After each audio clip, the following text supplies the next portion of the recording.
ভারত স্বাধীনতা পূর্বে বাংলার বিশিষ্ট সাহিত্যিক বঙ্কিমচন্দ্র চট্টোপাধ্যায়ের রচিত বন্দে মাতরম গানটা আপামর জনগণকে ব্রিটিশ সরকারের বিরুদ্ধে একত্রিত করতে সমর্থ হয়েছিল। শনিবার সকালে আসানসোল এইচএলজি মোড়ে বঙ্কিমচন্দ্র চট্টোপাধ্যায়ের অবক্ষ মূর্তি উন্মোচন করতে এসে বঙ্কিমচন্দ্র চট্টোপাধ্যায় রচিত গান নিয়ে তাকে শ্রদ্ধা জানান আসানসোল পৌর নিগমের চেয়ারম্যান অমরনাথ চ্যাটার্জি। তিনি জানান, এইচএলজি মোড়ে এই অবক্ষ মূর্তি বসানোর উদ্দেশ্য, এখানে অনেক স্কুলের সাথে বিভিন্ন প্রশাসনিক দপ্তরে প্রত্যহ অনেক মানুষই আসেন। তারা জানুক ভারত যাদের হাত ধরে স্বাধীনতা অর্জন করেছিল তার মধ্যে অন্যতম একটা গানের মাধ্যমে সবাইকে একত্রিত করেছিল। এই মনীষীর আগামী প্রজন্মে যাতে মনে রাখে, সেই কারণে এখানে অবক্ষ মূর্তি বসানো হয়।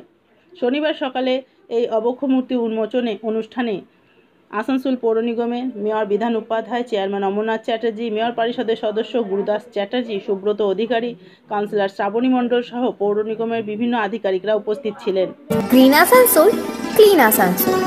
চট্টোপাধ্যায়ের প্রতি শ্রদ্ধা ও সম্মান জানানোর জন্য আসানসোল কর্পোরেশনের পক্ষ থেকে একটা আবক্ষ মূর্তি আজকে এইচএলজি মোড়ে আমরা উদ্ঘাটন করলাম।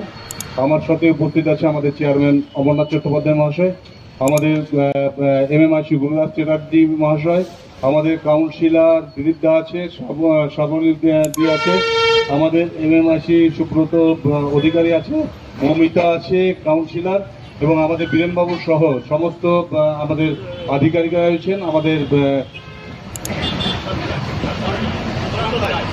সুশান্ত রায়, যার নাম সবাই ছিলেন, উনি খুব ভালো ভালো ছবি বঙ্কিমচন্দ্রের এইটা উনি করেছেন এবং বিভিন্ন জায়গায় কলকাতা সহ বিভিন্ন জায়গায় প্রান্তে ওনার কিন্তু নাম রয়েছে।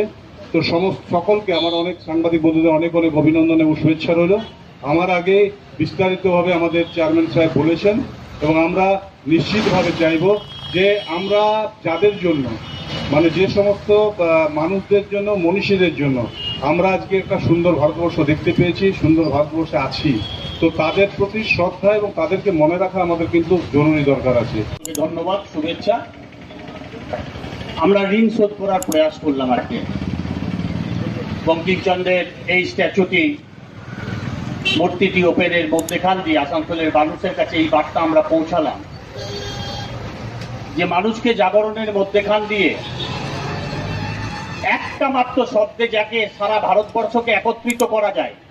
আমাদের প্রিয় মহানাগরিক এবং বারামণীর বিধায়ক বিধান উপাধ্যায় মহাশয়, উপস্থিত আছেন আমাদের আরেক সেনাপতি, আসানসোল মিউনিসিপাল কর্পোরেশনের চেয়ারম্যান অমরনাথ চট্টোপাধ্যায়,